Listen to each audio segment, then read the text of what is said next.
காமனான ஏதாவது வெளியில பேசுற அந்த விஷயத்துக்கு இவர் விமர்சனம் பண்றத விட்டுட்டு, விமர்சிக்கிறதுக்காக லவ் ஹேட்டரு அப்படின்றது ஒரு ஒரு ஒரு கேம் ஒரு ஒரு பாயிண்ட் எடுக்கிறதும், இல்ல அது லவ் எவ்வளோ லவ் ஃபேம் ஆயிருக்கும், எவ்வளோ ஹேட்டர்ஸ் ஆயிருக்கும்.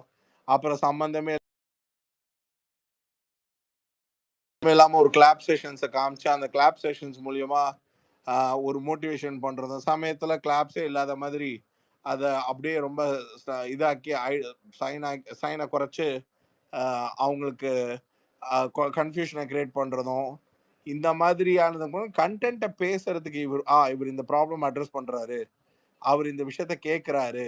அப்படின்ற அந்த ஒரு ஃபீல வந்து அவரு ஹோஸ்ட்டா அவரு இப்பதான் இல்ல. அவர் இன்ட்ரோடக்ஷன் ஷோலயே அத விட்டாரு. அவருக்கு எப்படி இருக்குன்னா, ஒத்துக்கிட்டேன், வரேன். எனக்கு இந்த சாட்டர்டே அன்னைக்கு சீக்கிரமா வுட்டுருங்க. எனக்கு 7 மணிக்கு இன்னொரு முக்கியமான மீட்டிங் இருக்கு. அப்படின்ற ஒரு ஒரு ஷோ பண்ணா எப்படி இருக்குமோ, அப்படிதான் இருக்கு. எனக்கு அதுலயும் இன்னைக்கு காலையில அந்த ஃபர்ஸ்ட் ப்ரோமோலாம் பார்க்கும்போது செம்ம காண்டா இருக்கு. ஷோக்கு ரிலேட்டடா ஏதாவது ஒண்ணு பேச சொன்னா, உள்ள இருக்கிறவங்கலாம் அதே வந்து அந்த பிகினிங்ல போட்ட ப்ரோமோ மாரி தான்.